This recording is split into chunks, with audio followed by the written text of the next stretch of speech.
Beginning with the end in mind, we're going to make this really beautiful fall colored leaf painting.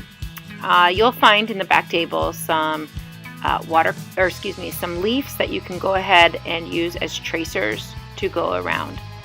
As you've gone around your tracers, you'll find some leaves that are on the paper, and you'll notice that I'm turning the paper. Sometimes it's kind of cool to have some of your leaves going off the edge of the paper so that it looks like this fall scene could go on and on and on. It doesn't just all have to be 3 leaves right in the middle. Okay, so you want to kind of avoid that. You want to have some of them go off the edge of the paper just to provide some more interest, that this could go on and on and on. After you've gone around about 3 leaves onto your paper, I want you to draw the veins that would be on the inside of a real leaf. It might be helpful to take a look at some leaves that you can think of that are starting to fall outside during the fall season. Once you've drawn on some of your leaves with the veins, then we're going to be ready for our next step. Our next step is to take some glue that's added on with black paint. So it's a glue bottle that has about half of it in black paint and about half of it in glue. Test it to the side on a piece of scratch paper, or test it to make sure that when you squeeze it out, it looks like black glue.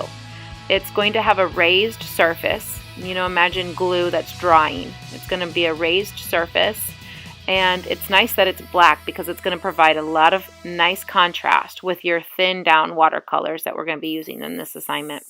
So I've sped this up, and also be careful about when you're using this type of glue because it's difficult to get out of clothing. So put on a paint shirt when you put this on in case you're worried, or if you feel like it might get sloppy or messy, just put it on. Or if you do end up getting it on your clothing, please let the teacher know right away. That's something we can take care of as long as it hasn't dried yet.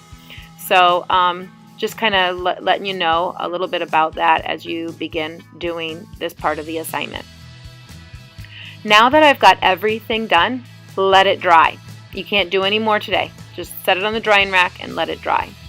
Once you've got that dried, now I've just peeled it off of the background paper because some of it dripped off of the edge. And so peel it off, make sure you've got it good, and be careful with your paintbrush. Don't jam it into your paints. When you take your paintbrush and start putting it into the watercolors, gently swirl it around your paints so that you get a nice color, and you're kind to the paints and you're kind to your brush as you start doing this. It's kind of fun in this assignment to mix some colors. Like, think about what color leaves are starting to turn. Your yellows, your oranges, and your reds would be excellent choices. I wouldn't use any blue in my leaf. I wouldn't use any purple in my leaf. I would just keep it to some of the warm colors so that we can provide contrast between warm colored leaves against a cool colored background. So again, I'm just going to go ahead and pull out some of my yellows, my oranges, and my reds and start using those on my leaf.